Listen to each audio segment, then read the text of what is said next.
Liechtenstein is one of those countries we don't often hear about. Tucked away between Switzerland and Austria, it's so small that you might miss it on a map. But don't let its size fool you. This tiny nation has a big secret to its prosperity.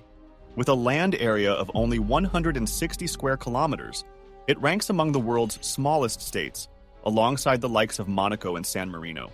Yet, what sets Liechtenstein apart is its per capita income of $170,000, far surpassing global averages. Imagine a land where every citizen seems to live like royalty. That's what Liechtenstein offers its people, thanks to its smart choices and unique advantages. With a population of around 40,000, this diminutive principality boasts an economy that punches well above its weight.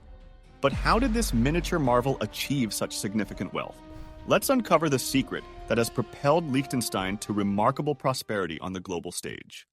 When you peek at different countries around the globe, you'll often notice that big cities, especially capitals, have a lot of people, sometimes more than a quarter of the whole country's population.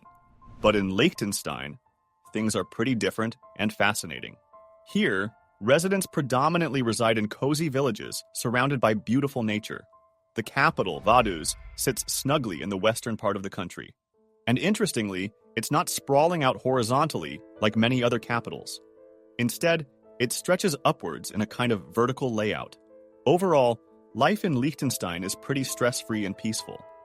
Women tend to live up to around 85 years on average, enjoying a long and fulfilling life. Men, too, get to enjoy a long, prosperous life of about 79 years. What's even more impressive is that during World War II, while many countries were grappling with turmoil, Liechtenstein managed to stay neutral. And even afterward, while others were trying to bounce back from the chaos, this little country just kept on growing and developing steadily.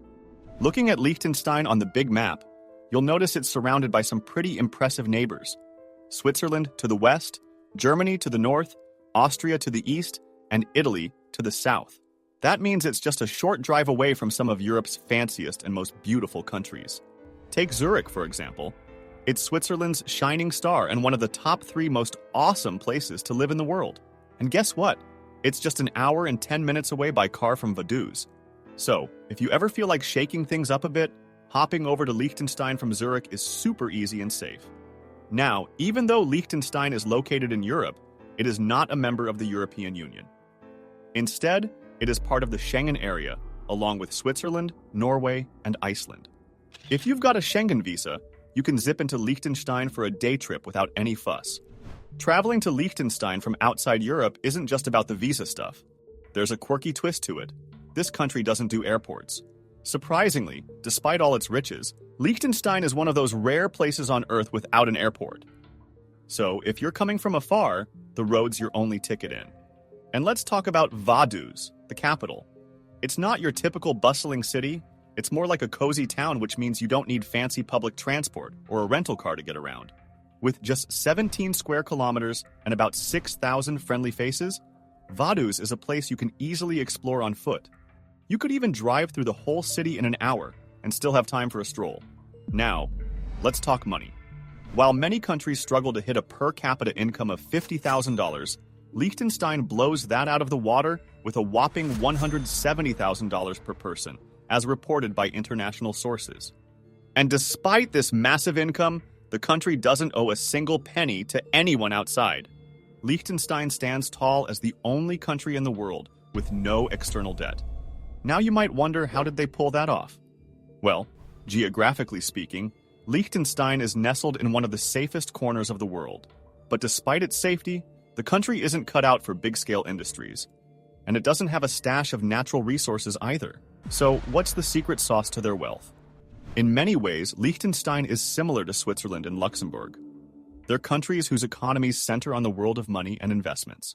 These countries are fortresses, keeping all that wealth safe from big, powerful neighbors in Europe who might want a piece of the pie. But what's fascinating is how Liechtenstein has boomed into an industrial giant, thanks to all the cash flowing in from foreign investors. It's like those Arabian countries with loads of oil money where they hardly bother with income taxes. Liechtenstein and Monaco? They're the bosses of banking and finance globally, making local taxes seem almost pointless for the government. In Liechtenstein, a significant portion of their funds is dedicated to providing high-quality education and efficient healthcare services for their citizens. Interestingly, the unemployment rate is incredibly low, with less than 1% of the population being unemployed. This translates to only about 400 individuals out of the entire country being without jobs. What makes this situation intriguing is that despite having around 40,000 residents, there are a remarkable 41,352 job opportunities available in the country. Liechtenstein serves as a beacon for employment, boasting more job openings than it has residents, which is indeed an exceptional achievement in employment statistics. Now, let's talk about the individuals who make Liechtenstein's offices buzz with activity. Surprisingly, most don't even live there. Nearly half of them commute from neighboring Switzerland and Austria every day. It's a daily migration of talent. With a country as financially robust as Liechtenstein and a relatively small population, they need expertise and knowledge from outside their borders to keep the engine running smoothly. Liechtenstein proves that wealth isn't just about having oil or massive ports. It's about having a secure environment and smart economic strategies, especially in banking and finance. That's the secret sauce to their prosperity. Now let's rewind to the post-World War II era when Liechtenstein embarked on one of the most remarkable economic journeys ever. To grasp what exactly happened, we'll delve into the unique aspects of this nation and how it danced with global forces. Liechtenstein is indeed pint-sized compared to many other nations. Back in history, being small was like having a target on your back. It meant spending a fortune on defense or facing the risk of being gobbled up by bigger neighbors. But post-World War II in Europe, being tiny turned into a superpower of its own, with loads of perks. Take the economic scene, for instance. Being small meant that every positive economic move had a huge impact, and Liechtenstein was raking in tax money from their domiciliary companies. Now, in a big country, 4,000 tax-efficient companies might not make much of a dent because the tax revenue would be spread thin among millions of people. But in the 1950s, Liechtenstein had only about 12,000 folks to share that revenue with. So what did they do with all that tax cash? They kept their income taxes super low while still running the government smoothly. Another major win for Liechtenstein was entering into a customs union with Switzerland, which saved them a ton on bureaucratic tasks and lowered their expenses. Plus, being tiny made it a breeze to have an efficient and accountable government. When you've got just 12,000 people to look after, implementing the right policies and keeping things transparent is way easier than in a massive nation with millions of people. And let's talk about accountability. In a small country like Liechtenstein, it's hard to hide any shady business or be tempted by corruption. It's just not worth it. After a bit of a scare with radical politics during the war, Liechtenstein's leaders got their act together and made sure things stayed dull but stable on the political front. This stability, coupled with super business-friendly policies set up earlier, attracted a flood of foreign money and investments.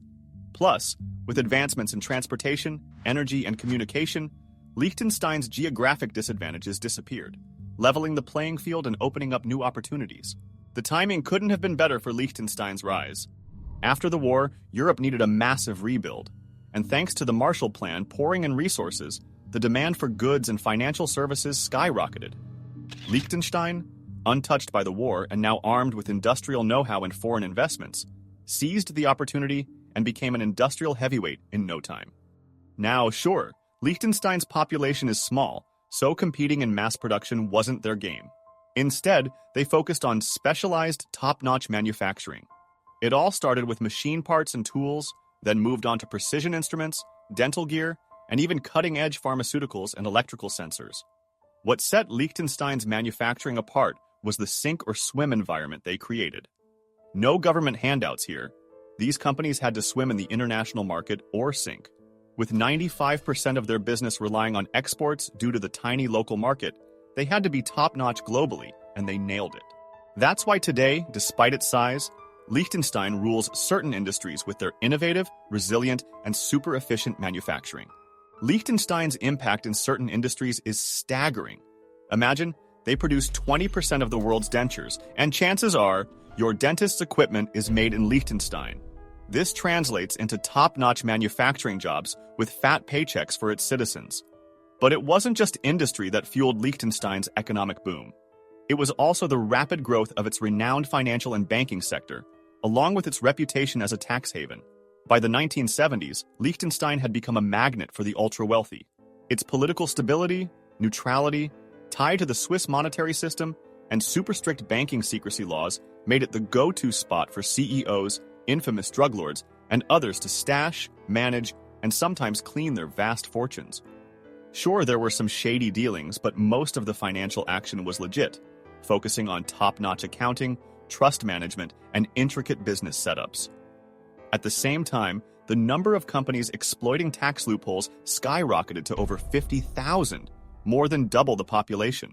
This allowed Liechtenstein to keep taxes absurdly low, while still offering stellar infrastructure, education, healthcare, and all with virtually no debt. When it seemed like Liechtenstein had reached its peak, it got another massive boost by joining the European Free Trade Association in 1991, followed by the European Economic Area and the World Trade Organization in 1995. This opened up a whole new world of trade opportunities, connecting Liechtenstein to over 500 million potential customers. For a nation that relies heavily on exports and financial services for foreigners, this was like hitting the jackpot. The manufacturing sector grew so rapidly that it outpaced the local workforce, leading Liechtenstein to become a net importer of labor. Today, around half of the workforce commutes from neighboring Austria and Switzerland, as mentioned earlier. This partly explains why Liechtenstein boasts the highest net exports per person, resulting in an astonishing 50% trade surplus. When the nation hopped onto the global stage, its financial sector hit the jackpot, propelling Liechtenstein into the elite club of super-rich countries. But hey, with great success comes great scrutiny. The whole world started giving Liechtenstein the side-eye over its shady money business. After some juicy leaks and scandals about money laundering and tax dodging, Liechtenstein found itself in hot water. It even got slapped with a spot on the OECD's blacklist. That meant saying goodbye to its secret banking rules in 2009.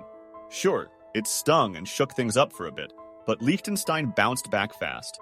Now let's clear something up.